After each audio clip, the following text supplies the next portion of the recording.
समान नागरिक संहिता को लेकर लगातार चर्चा तेज है। बैठकों का दौर जारी है। पीएम मोदी खुद यूसीसी को लागू करने पर तवज्जो दे चुके हैं। उत्तराखंड यूसीसी को प्रदेश में लागू करने की तैयारी में है। इसी बीच उत्तर प्रदेश के डिप्टी सीएम ब्रजेश पाठक ने भी यूसीसी को लेकर अपनी बात रखी है। भारतीय जनता पार्टी इस देश के अंदर प्रारंभ काल से ही समान नागरिक संहिता पर काम करती रही है और इस पर लगातार विचार होता रहा है।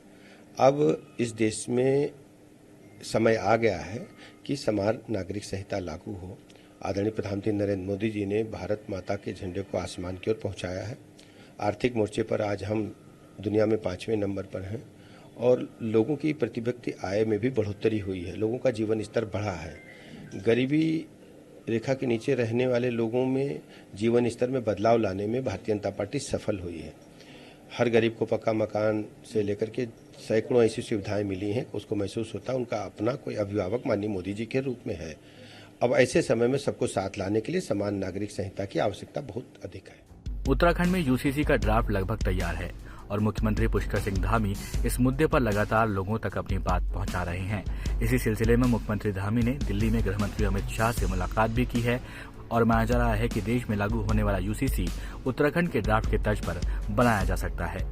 सभी विद्वान लोग, यूसीसी कमेटी, सारे विधि से जुड़े हुए लोग, विशेषज्ञ और कमेटी की जो अध्यक्ष हैं रंजना प्रकाश देसाई जी, सेवानिवृत्त न्यायाधीश, उनके साथी लोग, सभी ने बहुत लोगों के विचार लिए हैं। 2,35,000 से भी ज़्यादा लोगों के विचार लिए हैं और अनेकों संगठनों से भी बात की है, धार्मिक संगठनों से भी बात की है। उनके विचार के बाद उन्होंने संकलन कर रहे हैं और वो संकलन उन्होंने पूरा किया है। वो पूरा करने के बाद ड्राफ्ट बनाएंगे और वो ड्राफ्ट हमको मिलेगा। उत्तराखंड के हिसाब से उन्होंने बनाया है और मैं समझता हूँ कि चूँकि पहला राज्य उत्तराखंड है जहाँ इस प्रकार से हो रहा है, इसलिए सभी पहलुओं को ध्यान में रखा होगा उन्होंने।